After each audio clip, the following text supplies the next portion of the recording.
இப்போ ஒரு பிக்சர் பார்க்க போகிறீங்க. ஓகேவா? பார்க்கலாமா?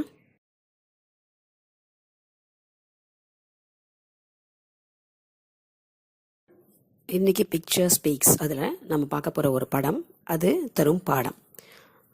ஒரு நீங்கள் பார்த்தது ஒரு குப்பை தொட்டியும் ஒரு மாடும் இல்லையா? ஸோ இப்போ அது சம்மந்தமான ஒரு கதை.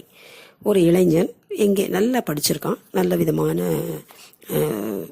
டேலண்டட் கைன்னு சொல்லுவாங்க இல்லையா, அந்த மாதிரி நிறைய விஷயங்கள் கற்றுக்கிட்டு இருந்திருக்கான். பட் அவனுக்கு லைஃப்பில் ஒரு நல்ல வேலை கிடைக்கல அப்படிங்கிற ஒரு கவலை. உடனே என்ன பண்ணுறான், வீட்டில் உட்காந்துருப்பான், கொஞ்சம் யார்கிட்டையும் மனசு விட்டு பேச மாட்டான். அந்த கவலைகள் அதிகமாக ஒரு நாள் அவனுக்கு என்னடா வாழ்க்கை இது, நம்ம பேசாமல் இறந்து போயிடலாம், எதுக்கு நம்ம ஒரு வேலை கிடைக்கல, ஒன்றும் கிடைக்கல, நம்மளால் ஃபேமிலிக்கு எதுவும் ஹெல்ப் பண்ண முடியல அப்படின்னு சொல்லிட்டு ஒரு ரோடோரமாக ஒரு கடை வாசலில் பூட்டி இருந்த கடை வாசலில் உட்காந்துருக்கான். அப்போ அவன் எதிர குப்பை தொட்டி இருக்கு, அதை கொஞ்சம் நேரம் அப்படியே பார்த்துட்ருக்கான். ஃபஸ்ட்டு ஒரு ஆள் வராரு. அவர் அதுலேருந்து ஒரு பேப்பரெல்லாம் எடுத்துகிட்டு போகிறாரு. எடுத்துகிட்டு தன்னோட ஒரு பெரிய கோணி பையில் வச்சுட்டு கிளம்பி போகிறாரு.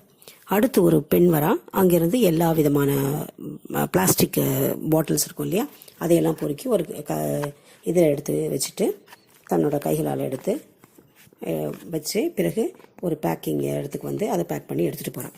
அடுத்து ஒரு ஆள் வராரு. அவர் அதில் இருக்க பாட்டில்ஸ்ன்னு சொல்லுவோம் இல்லையா, அதையெல்லாம் எடுக்கிறாரு. எடுத்து அது ஒரு பேக் பண்ணி அவர் எடுத்துகிட்டு போகிறாரு, ஒரு கோணிப்பை மாதிரின்னு வச்சுக்கோங்களேன். அதுக்கு பிறகு ஒரு நாய் வருது. அதில் இருக்க உணவுப் பொருளெல்லாம் மட்டும் எடுத்து சாப்பிட்டுட்டு போகுது. கடைசியாக ஒரு மாடு வருது, அது மீதம் இருந்த இலைகளை சாப்பிடுது.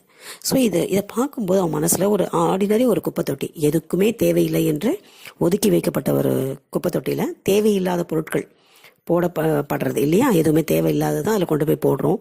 அதுவே இத்தனை பேருக்கு வாழ்க்கை கொடுக்கும் பொழுது ஏன் இந்த பிரபஞ்சம், இந்த உலகம் எனக்கு வாழ்க்கை தராது?